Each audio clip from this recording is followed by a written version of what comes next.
sector. Resuming debate. The honourable member for Courtenay Alberni. Thank you. Thank you, Mr. Speaker. It's an honour to rise today as we talk about a very important issue, the most important issue that's facing our planet and humanity. The Conservative motion today is, and I'll read it, Mr. Speaker, into the record, that given that the carbon tax will not reduce emissions at its current rate and it is already making life more expensive for Canadians, the House call on the government to repeal the carbon tax and replace it with a real environment plan. So, Mr. Speaker, I'm going to speak about an environmental plan and how we can get to that conversation. But before I do that, I want to read a really important quote from Greta Thunberg, who we all know who she is. She's a leading climate activist globally. She says, quote, "You say you love your children above all else, and yet you're stealing their future in front of their eyes," end quote.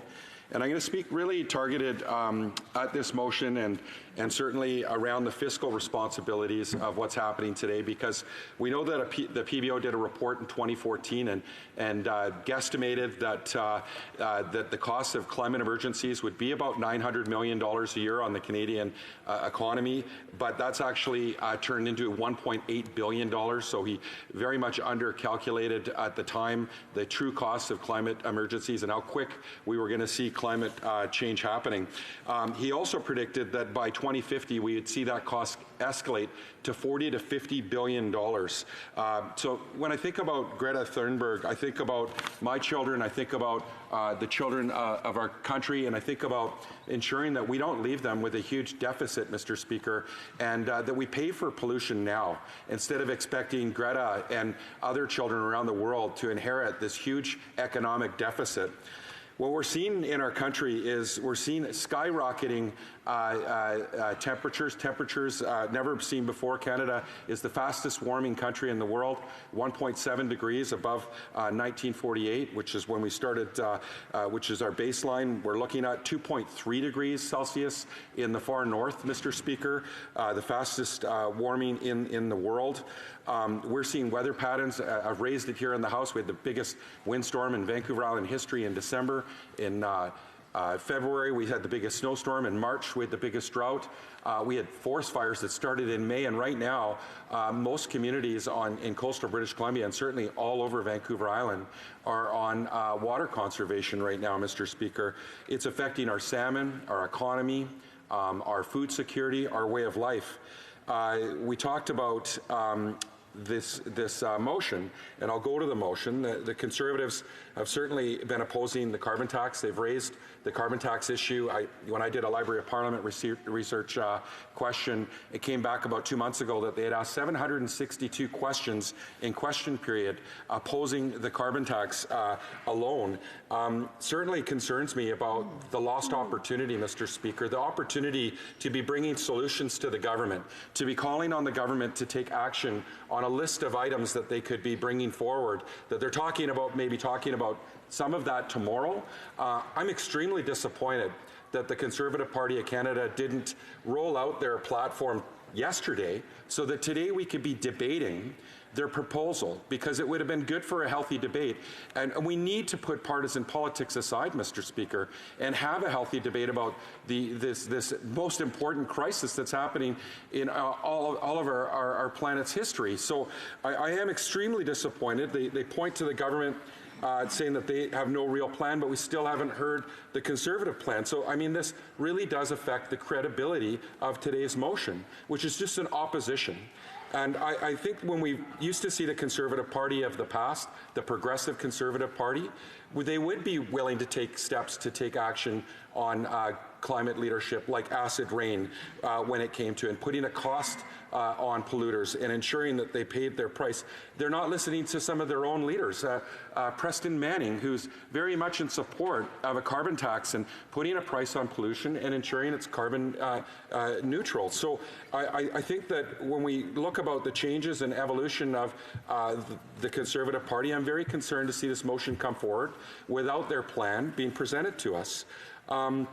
We have heard from the Liberal Party about their important need to balance the environment and the economy. We certainly couldn't agree more, Mr. Speaker, but when we hear about them purchasing a pipeline for $4.5 billion, and now today they're going to consider making a decision, if that decision's not already been announced while I'm rising right now, to twin the Trans Mountain Pipeline and invest $15 billion, Mr. Speaker, into the largest purchase by the public in Canadian history in fossil fuel infrastructure at a time when we need to go the other direction and be investing in clean energy and renewal. So I'm extremely disappointed to hear the government talk about balancing the environment and the economy when they could invest $15 billion into clean energy right now, Mr. Speaker, into electrifying our country, into investing in clean energy, and there's so many opportunities and tools that they have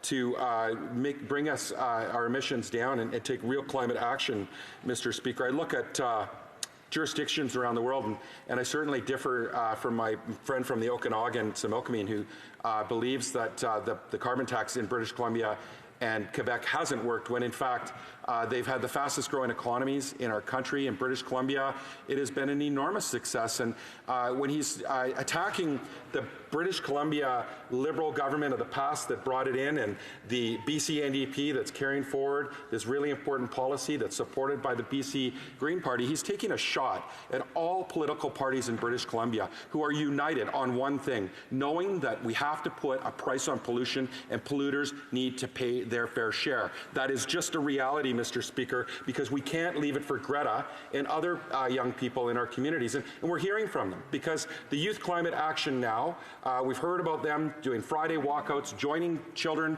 from around the world, demanding that we take action. We, I mean right here in the House of Commons, leaders from across political parties, standing united to take action, Mr. Speaker. They're demanding it. And I have children in my riding from Vanier in Courtenay or Isfeld in Courtenay that have walked out of school and called on us to bring their important message to Ottawa, to be heard here in this House, and I'm doing that today. Children from elementary school in Port Alberni at Wood Elementary, walking out of school, demanding we take action. Again, back to jurisdictions around the world. Thank you, Mr. Speaker. I see I've only got a few minutes left.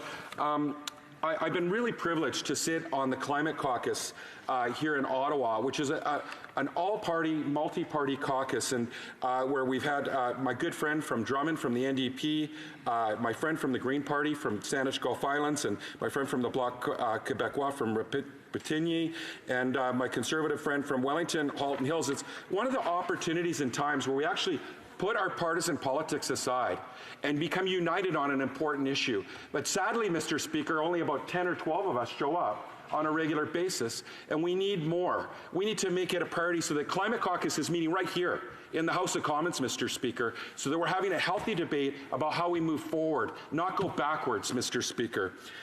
So today, I look at models around the world. California is an excellent model where they've taken real action, curbing climate emissions on vehicles and various different multitasking approach where they've worked with people that are facing real challenges in communities that are facing huge economic hardship, and they've shifted it through cap and trade. But they've improved their GDP by 37% since year 2000, and they've reduced emissions by 35%. That's per capita. This is just another example of a jurisdiction that's taken leadership. We know Norway, they invested $1 trillion in oil and gas, Mr. Speaker, while our country put $11 billion aside. They're earning $50 billion in interest alone and investing in clean energy and strategies that will lower emissions. In fact, 53% of their vehicles are electrified in Norway. So it can be done. 45 countries around the world have a price on pollution and a carbon tax, including, in addition, 25 jurisdictions that are provincial and or state in various different countries around the world. But we've heard from the IPCC, the Intergovernmental Panel on Climate Change, that we need to reduce emissions by 45% from 2005 in our commitment in Paris, Mr. Speaker, by 2030. We have to take drastic action. And I see that I've only got a minute left, because I could speak all day about solutions and creating jobs in clean energy and investing in electrification and ending subsidies to big oil and gas, which again could finance so many opportunities and solutions, retrofitting buildings. The amount of things that we could do are endless. We could have a full debate about that, and I wish we were, Mr. Speaker, but we are in a climate crisis, and I want to close on this note. And again, I'm going to go back to Greta Thunberg, and I'm going to read another quote from her. I don't want your hope. I don't want you to be hopeful. I want you to panic and act as if this house was on fire. End quote, Mr. Speaker. We're in this house. Let's act like it's on fire. Questions and comments.